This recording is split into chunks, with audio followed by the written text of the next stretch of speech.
Hello, today I want to share with you the weirdest Python logic I've ever seen. Look at this statement and try to guess what you think the output will be. Feel free to pause the video for a few seconds to make a guess. Ready? Okay. Before I click execute, I want to show how I approach the problem. When I first saw this, I thought it would be some quirk about the order of operations for comparisons.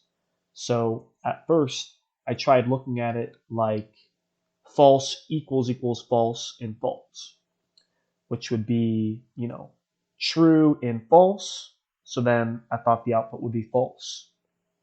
Or if we look at the order of operations the other way, it would be false equals false and false. So it's false equals true, which would be false again. So either way, I thought the answer would be false. Now, I'm going to print what the real answer is.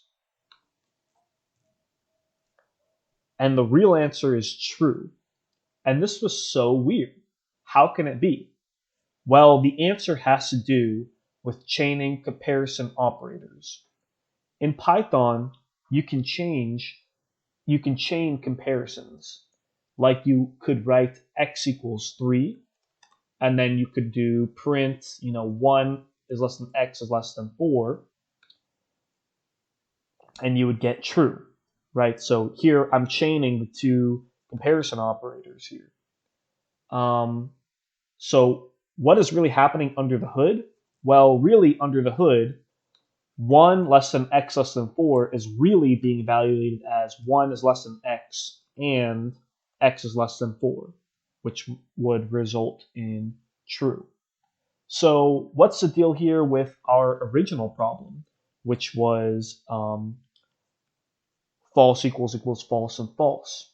Well, if you navigate to the Python docs, we can see that equals and in are both considered as comparison operators, which means that if we go back to the original thing, this statement is equivalent to false equals false and false in false.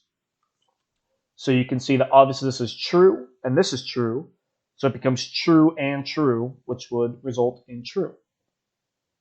And I think the lesson to be learned here is to always use parentheses to make sure your logic is the way that you want, right? Because if we would have used proper parentheses, we could have done false equals false in false. And we could have also done false equals false and false. And you should see that it should be true, false, false for both of these. So use your parentheses to make sure that what's actually being evaluated is what you really want.